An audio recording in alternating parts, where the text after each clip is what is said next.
ബിന്ദു കഴിച്ച ബിന്ദു എറണാകുളത്താണ് വിവേക്. ബിന്ദു കഴിച്ച റാഷിദെ അങ്ങനെയൊന്നും വിചാരിക്കണ്ട. റാഷിദിനെ സപ്പോർട്ട് ചെയ്യുന്ന എല്ലാ ചാനലിനും പോകണം കേട്ടോ. ടീച്ചറിൻ്റെ അടുത്തും പോണേ.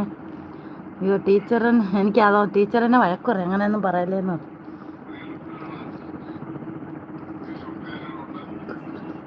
ടീച്ചർ വഴക്ക് പറഞ്ഞ എനിക്കറിയത്തില്ല, ഞാനൊന്നും പറയത്തില്ലേ. ഷിജിത ഞാൻ പോയി കഴിക്കട്ടെ. ഓക്കെ കഴിച്ചിട്ട് വാ, കഴിച്ചിട്ട്. ഈ ഫോൺ ഇങ്ങനെ തന്നെ ഇരിക്കും കേട്ടോ. ഞാനും ഇലക്ഷന് പോകുമ്പോഴും ഇങ്ങനെ ഇരിക്കും, സൈലൻ്റ് ആക്കിയിട്ട്. ബിന്ദു ചേച്ചി എന്ന് വിളിക്കുന്നു റാഷിദ്. ബിന്ദു വിവേക് ബ്രോ എന്ന് വിളിക്കുന്നു. ഹായ് വിവേക് ബ്രോ എന്ന് സ്നേഹത്തോടെ വിളിക്കുന്നു. ബിന്ദു ചേച്ചി എന്ന് വിളിക്കുന്നു റാഷിദ്. ബിന്ദു സുഖമാണോ? എന്തുണ്ട് വിശേഷം? ഉച്ചയ്ക്കത്തെ ജോലിയൊക്കെ ഒതുങ്ങിയോ പറയുന്നത്? അതെന്തോ ഐ ഡിയുടെയൊക്കെ പ്രശ്നം. ടീച്ചർ കാര്യം പറഞ്ഞത് ഒരു കുഴപ്പമില്ല. ഞാൻ